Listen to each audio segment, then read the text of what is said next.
आई साहेबांनी मांड्याचं भोजन माझ्या माऊलीला आवडतं, माझ्या नाथाला आवडतं, माझ्या सोपान काकाला आवडतं, मुंबईला आवडतं. मांड्याचं भोजन बनवलं रुक्मिणी आई साहेबांनी, मांड्याचं भोजन बनवलं, पंचपक्वान्न तयार केले. आपल्या हाताने मुक्ताबाईला घास भरवला, सोपान देवाला घास भरवला आणि ज्ञान दादाला घास भरवला, निवृत्ती दादाला घास भरवला. घास भरवता आई रडत आहे. ज्ञान दादा विचारतो, आई तू दररोज आनंदाने आम्हाला खाऊ घालते, तू रडते का?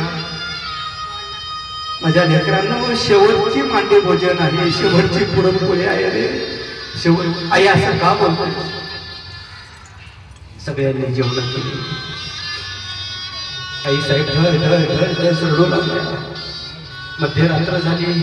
माझ्या लेकरासाठी आम्हाला देहांत प्रायश्चित्त घ्यायलाच पाहिजे. त्यावेळेला आई साहेब उठल्या. मध्यरात्री 12:30 वाजता 1 वाजला. निवृत्ती दादाला आवडला. दादा,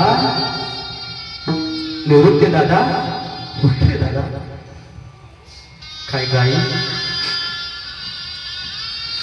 काय आई?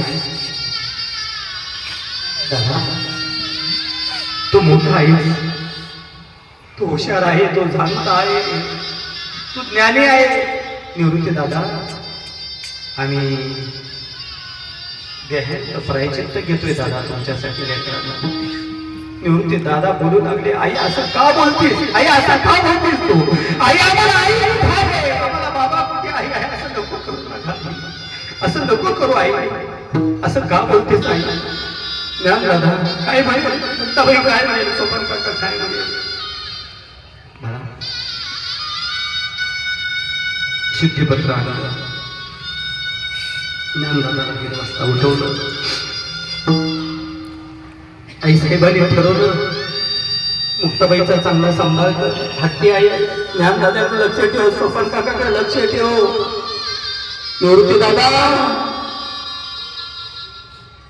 दिवा वाहवले पुढे गेली. दिवेच्या प्रकाशामध्ये निवृत्ती दादाला पत्र वाचून दाखवलं, तो संदेश वाचून दाखवला. रुक्मिणी आई साहेब रबरबलेल्या नेत्राने रक्तबंबल झाले. अंतकरणाने आई साहेब बोलू लागल्या, अश्रूच्या खाली पडत आहे.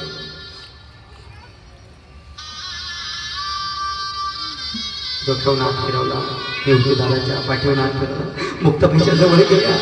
मुक्ताबाईच्या पटापटा मुखी घेतले. डोक्यावर हात फिरवला. सोपन काकाच्या डोक्यावर हात फिरवला. ज्ञाना दादाच्या डोक्यावर हात फिरवला.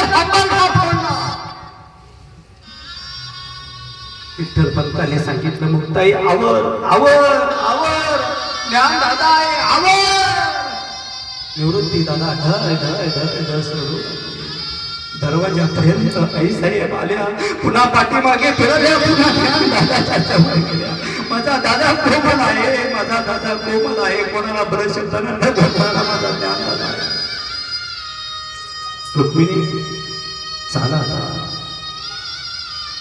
काय अवस्था झाली लेकरांची. दरवाजापासून रुक्मिणी आई साहेबांचा पाय बाहेर जात नव्हता.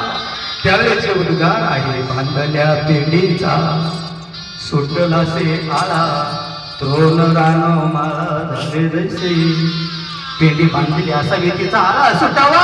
गवताच्या काडी वाजवून यावी, गवताच्या काडी सैला व्हायला. वेगवेगळ्या ठिकाणी जाऊन पडाव्या. आई साहेब निघाल्या. मंद पावलं आले. चित्त भेटायच्या तिथे विठ्ठल पंतांना आई साहेबांनी देहात प्रायश्चित्त घेतलं. जिकडे तिकडे वार्ता कळाली. ब्रह्ममुहूर्त पहाटे निवृत्ती दादा उठले, ज्ञान दादा उठले, मुक्ताबाई उठल्या, सोपान काका उठले. दादा रात्रीचं मांडे जेवण किती सुंदर झालं, पुरणपोळी किती छान झाली दादा, किती छान झाली दादा. निवृत्ती दादाला बोलता यायला, काही करता यायला. निवृत्ती दादाच्या नेत्रामध्ये अश्रूच्या धारा आल्या. उठे छान झाली पुरणपोळी, पण आयुष्यात पुन्हा कधी आपल्याला मांडे जेवण नाही, पुरणपोळी मिळणार नाही. मुक्ते छान झाली. मुक्ते मुक्ताबाई बोलू लागले, दादा काय रडतो तू? ज्ञानदादाला कळालं होतं. ज्ञानदादा रडू लागले, सोपान काका रडू लागले. मुक्ताई, पुन्हा आपल्याला पुरणपोळी कधीच मिळणार नाही मांडे जेवण, आता कधीच